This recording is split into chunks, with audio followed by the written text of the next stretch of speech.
کعبۃ اللہ کے دروازے کی چابی رکھنے والا خاندان کون؟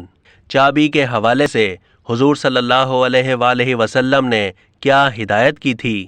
بیت الحرام کعبۃ اللہ وہ معزز گھر ہے جو مسلمانوں کے دینی تشخص، ملی تحفظ اور اجتماعی وحدت کا شیرازہ بند، معاشرتی اور سماجی زندگی کے قیام کا ذریعہ اور شعائر اسلامی کی بقا کا ضامن ہے۔ کعبۃ اللہ رب ذوالجلال کا مقدس گھر ہے۔ یہ مرکز یقین، مقام رشد اور مسکن ہدایت ہے۔ یہ در عزت و توقیر ہے۔ یہ مکان جائے تطہیر و تقدیس ہے۔ یہ منزل مراد ہے۔ کعبے کا کلید بردار خاندان کے بارے میں اس ویڈیو میں آپ کو بتاتے ہیں۔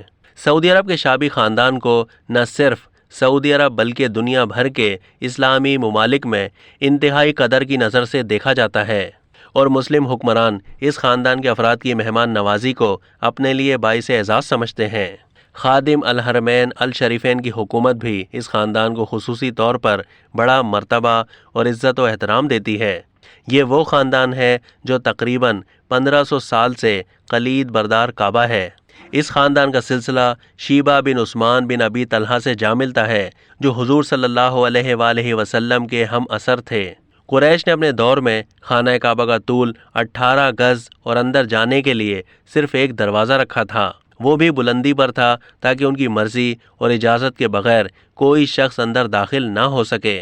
فتح مکہ کے بعد جب حضور صلی اللہ علیہ وآلہ وسلم نے خانہ کعبہ کو بتوں سے پاک کرنے کے لیے خانہ کعبہ کے دروازے کی چابی لانے کا حکم دیا، تو حضور اکرم صلی اللہ علیہ وآلہ وسلم کو بتایا گیا کہ خانہ کعبہ کے دروازے کی چابی شابی خاندان کے پاس ہے، جس پر حضور صلی اللہ علیہ وآلہ وسلم نے اس فیملی کے سربراہ کو طلب کیا، جنہوں نے خانہ کعبہ کے دروازے کی چابی حضور اکرم صلی اللہ علیہ وآلہ وسلم کو انتہائی ادب و احترام سے پیش کی۔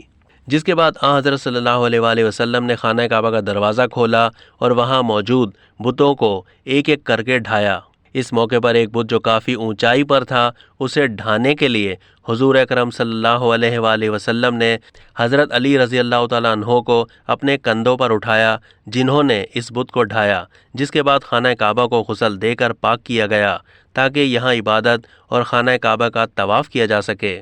خانہ کعبہ کو غسل دینے کے بعد حضور اکرم صلی اللہ علیہ وآلہ وسلم نے خانہ کعبہ کے دروازے کی چابی شابی خاندان کو لوٹا دی، اور قیامت تک یہ چابی اسی خاندان کے پاس رہنے کی بشارت دیتے ہوئے فرمایا، اگر کسی نے کبھی اس خاندان سے خانہ کعبہ کے دروازے کی چابی لینے کی کوشش کی تو قیامت کے روز اس پر اللہ کا قہر نازل ہوگا۔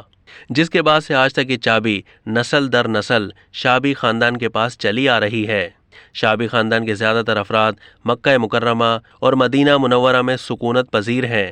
اب تک کے لیے اتنا ہی۔ مزید معلومات کے لیے ڈیلی جنگ کے یوٹیوب چینل کو سبسکرائب کیجیے اور فیس بک کے پیج کو بھی لائک کیجیے۔